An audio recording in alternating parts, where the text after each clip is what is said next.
പാചകവാതക പ്രതിസന്ധി രൂക്ഷമാകുമ്പോൾ ഹോട്ടൽ നടത്തിപ്പുകാർക്കിടയിൽ ആശങ്കയേറുകയാണ്.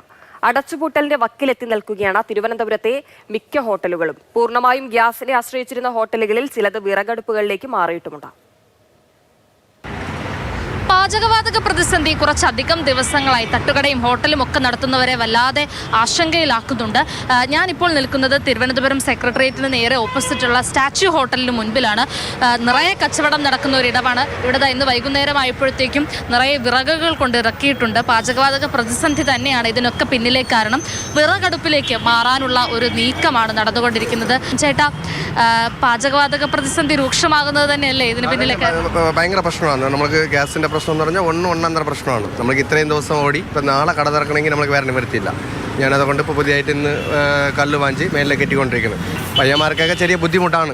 എന്ന് പറഞ്ഞാൽ ഇത് ചൂടിലേക്ക് നിൽക്കാൻ കുറച്ച് ബുദ്ധിമുട്ടാണ്. എന്നാലും ചെയ്ത് നോക്കാന്ന് പറഞ്ഞ് ചെയ്യുന്നു. സക്സസ് ആവുന്നു, എത്ര സക്സസ് ആവുന്നു അറിഞ്ഞൂടാ. ഇവിടെ ഇപ്പോൾ എന്താ ഗ്യാസ് മാത്രമായിരുന്നു? നമുക്ക് ഫുള്ള് ഗ്യാസ് മാത്രമേ ഉണ്ടായിരുന്നുള്ളൂ. അപ്പോൾ ഗ്യാസ് ഇതുവരെ നമുക്ക് കിട്ടിയില്ല. ഉള്ള ഗ്യാസിന് അഡ്ജസ്റ്റ് ചെയ്ത് നമ്മൾ കുറച്ച് ഐറ്റങ്ങളൊക്കെ മെനു എല്ലാം കുറച്ച് അങ്ങനെ രാവിലത്തെ ബ്രേക്ക്ഫാസ്റ്റ് ഒഴിവാക്കി വൈകുന്നേരം രാത്രി നേരത്തെ അടയ്ക്കും. പിന്നെ സ്റ്റാഫുകൾ ഇവിടെ എന്ന് പറഞ്ഞ് ഇതിലാണ് ഇപ്പോൾ ഇതെല്ലാം ചെയ്യുന്നത്. ഇപ്പോൾ സ്റ്റാഫുകൾ വിട്ട് കഴിഞ്ഞാൽ സ്റ്റാഫുകൾ കിട്ടാനും ബുദ്ധിമുട്ടാണ്. പിന്നെ അവർക്കും വേറെ ഇതൊന്നുമില്ല. അതുകൊണ്ട് അങ്ങനെ ചെയ്യുന്നുണ്ട്. 20% ഗ്യാസ് കൊമേഴ്സ്യലിൽ കൊടുക്കുമെന്ന് പറഞ്ഞിട്ടും അതിനെപ്പറ്റിയൊന്നും യാതൊരു അറിവും ഇതുവരെ കിട്ടില്ല. പിന്നെ കമ്പനിക്കാർക്ക് സപ്ലയർക്ക് ഒന്നും അറിവൊന്നുമില്ല. അവരിപ്പോൾ പറയുന്നത് വെച്ച് കഴിഞ്ഞാൽ ഹോസ്പിറ്റലിൻ്റെ അടുത്തുള്ള റെസ്റ്റോറൻറ്റ്സ് പിന്നെ ഹോസ്റ്റല് അങ്ങനെയുള്ള സ്ഥലങ്ങൾക്ക് മാത്രമേ ഇപ്പോൾ അത് ഗ്യാസ് പ്രൊവൈഡ് ചെയ്യുന്നുള്ളൂ. നമ്മളെപ്പോലെ സാധാരണ റെസ്റ്റോറൻറ്റുകൾക്ക് ഒന്നും ആയിട്ടില്ല എന്നാണ് പറയുന്നത്. എനിക്ക് ഒരു ദിവസം 3-നും 4-നും ഇടയ്ക്ക് ഒരു ദിവസം വേണ്ടി വരും.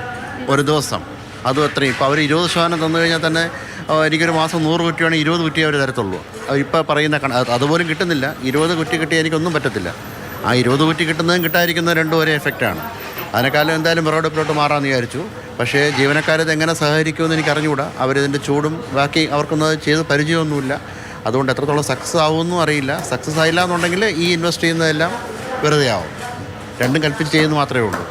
ഗ്യാസിനെ മാത്രം ആശ്രയിച്ച് മുൻപോട്ട് പോയിക്കൊണ്ടിരുന്ന ഒരു കടയാണ് ഇപ്പോഴത്തെ ഒറ്റ രാത്രി കൊണ്ട് വിറകടുപ്പ് നിർമ്മിച്ചെടുക്കാൻ പോവുകയാണ്.